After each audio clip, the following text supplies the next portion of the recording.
I don't love slimline cards. They're so long and so skinny. My brain just can't figure out what to do with the proportions. But they really are very trendy and it looks like they're here to stay. So what's a slimline resistant card maker like me to do? How about mini slims? First, I did some research. They're a little shorter and a little wider, and they seem to come in a number of similar but different sizes, depending on the company you're looking at. The ones I'm making today use some of the newest products from Crafty Meraki, and the finished card size is 3.5 by 6.25 inches. And for some reason, my brain likes that proportion so much more. Let me show you. First, let me show you how I trimmed down a letter size piece of 110-pound cardstock to make a mini slim card. Top left is the card base. It's 7 inches by 6.25 inches. To the right is a piece that's 4.25 by 8.5 inches. Perfect for my signature square cards. And then there's 2 scraps that I can use as sentiment strips or for die cut sentiments, or even to add thin dimension to other die cuts. I keep those in a drawer. To finish the card base, I just score along the 7-inch side at 3.5 inches, give it a burnish, and I'm ready to go. Now, Crafty Meraki also has some gorgeous new floral dies in this release that can be used on any size card, and these daisies are my favorite. I've cut 3 from black cardstock and also from white cardstock, keeping the petals in the outlines so that I can color them with Copic markers to create rainbow daisies before inlaying them into the black outlines. I grabbed a bright rainbow of markers and colored the petals in. No shading, just bold strokes of bright colors, and look how they pop when you add that black outline. More on that in a second. Back to my card base, and one of the new mini slim die sets is called Frameworthy. These are 3 nested frames. I love the flat look of inlaid die cutting, and I can get a really graphic look by cutting them from both black and white and piecing them together on my card base. Next, I arranged the 3 black outline daisies on the card to find a position I'm happy with before using liquid glue to adhere them onto the card front. These outlines are really narrow, and I'm using a very small tip on my glue bottle, but you could use an adhesive sheet to cut the flowers out if you prefer.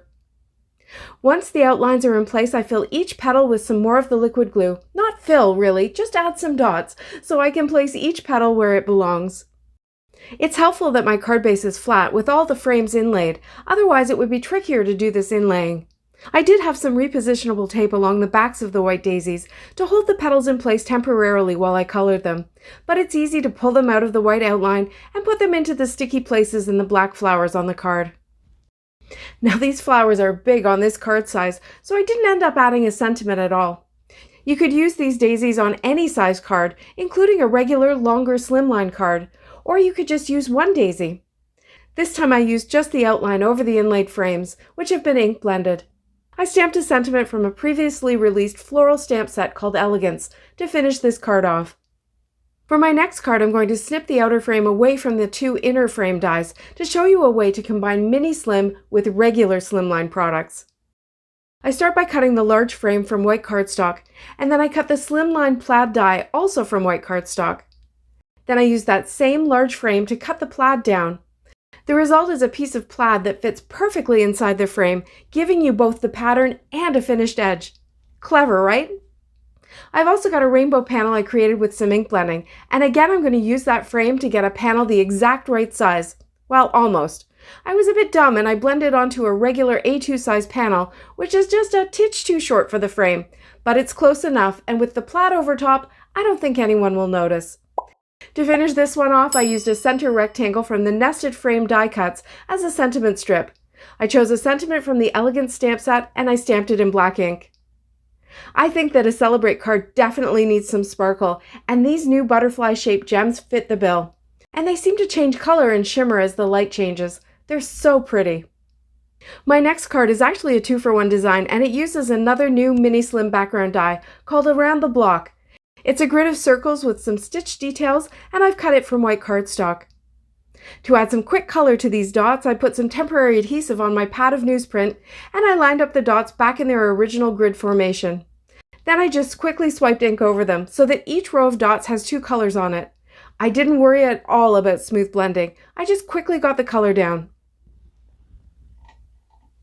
Then to get that smooth, flat, inlaid look again, I put some tape runner down on a piece of printer paper, put the outline die cut down, and I started placing the dots back in.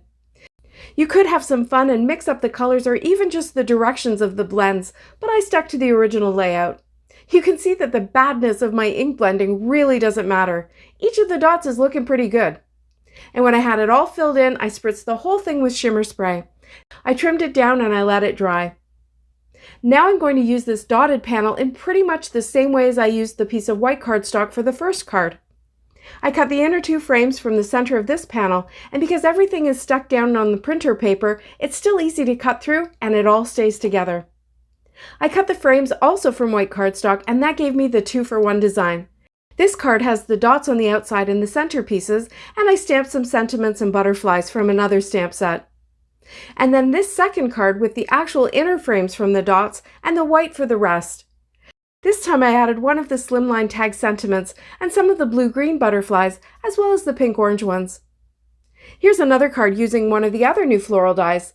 This time I blended each piece of the nesting frames with colors in rainbow order, cut the flowers from white cardstock, and then cut them 2 more times so that I could layer up those fluffy-looking flower heads 3 times for volume and dimension.